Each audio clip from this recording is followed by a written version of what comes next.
నమస్తే, నేను మీ Swapna. Welcome back to our channel my dear YouTube family members.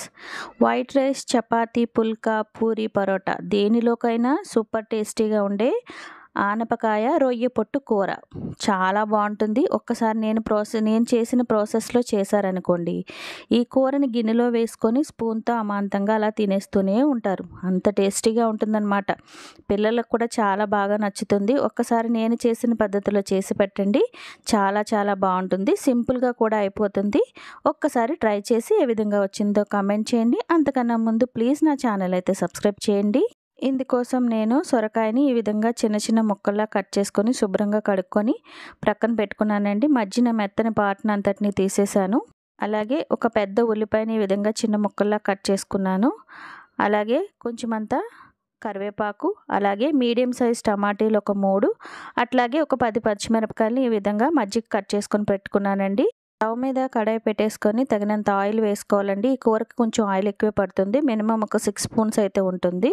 Oil heat అయిన తర్వాత ఫ్లేమ్ సిమ్లో పెట్టేసుకొని పచ్చిమిర్చిని అంతటిని, అలాగే కట్ చేసుకున్న ఉల్లిపాయలు, కరివేపాకు వీటన్నింటినీ వేసుకొని కొంచెం లైట్ బ్రౌన్ కలర్ వచ్చేలాగా ఫ్రై చేసుకోవాలి. ఈ విధంగా ఇప్పుడు కట్ చేసుకున్న టమాటాలు అంతటినీ వేసుకొని ఒక్కసారి కలిపేసుకొని రుచికి సరిపడా ఉప్పు ముందే వేసేసుకుంటున్నానండి.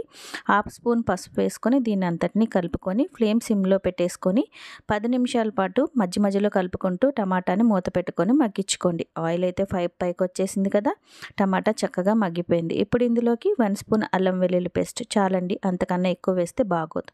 దీన్ని కూడా పచ్చివాసన పోయేంత వరకు ఫ్రై చేసుకున్న తర్వాత ఆనపకాయ ముక్కలు అన్నింటినీ వేసుకొని బాగా కలుపుకొని మీడియం ఫ్లేమ్ పెట్టుకొని ఒక 5 నిమిషాలు అలా మగ్గనివ్వండి.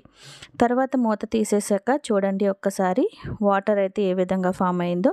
ఆనపకాయలోంచి వాటర్ అనేది కొంచెం వచ్చింది కదా. ఈ విధంగా వచ్చిన తర్వాత మరలా దీన్ని అంతటినీ ఒక్కసారి బాగా కలిపేసుకొని ముందుగా మనం కడిగి పెట్టుకున్న రొయ్య పొట్టును అంతటినీ వేసేసుకొని మరలా దీన్ని ఒక్కసారి బాగా కలుపుకోండి. తర్వాత ఇందులోని మనము ఒక 2 స్పూన్ల కారం అయితే వేస్తున్నానండి. ఆల్రెడీ ఒక 10 పచ్చిమిరపకాయలు అయితే వేసాను. అలాగే ముక్కలు ములిగేంత వరకు వాటర్ వేసుకొని ఫ్లేమ్ హైలో పెట్టుకొని 10 నిమిషాలు ఉడికించుకుంటే ఎంతో టేస్టీగా ఉండే ఆనపకాయ రొయ్య పొట్టు కూర అయితే రెడీ అయిపోతుందండి. ఈ ప్రాసెస్లో చేసి పెట్టండి, ఇంట్లో వాళ్ళకి డెఫినెట్గా నచ్చుతుంది. తక్కువ ప్రాసెస్, ఎక్కువ శ్రమ లేకుండా చక్కగా కమ్మగా చేసి పెట్టచ్చు. చూసారు కదా, 10 నిమిషాల తర్వాత గుమగుమలాడే ఆనపకాయ రొయ్య పొట్టు కూర అయితే రెడీ అయిపోయిందండి. స్మెల్ అయితే అదిరిపోయింది.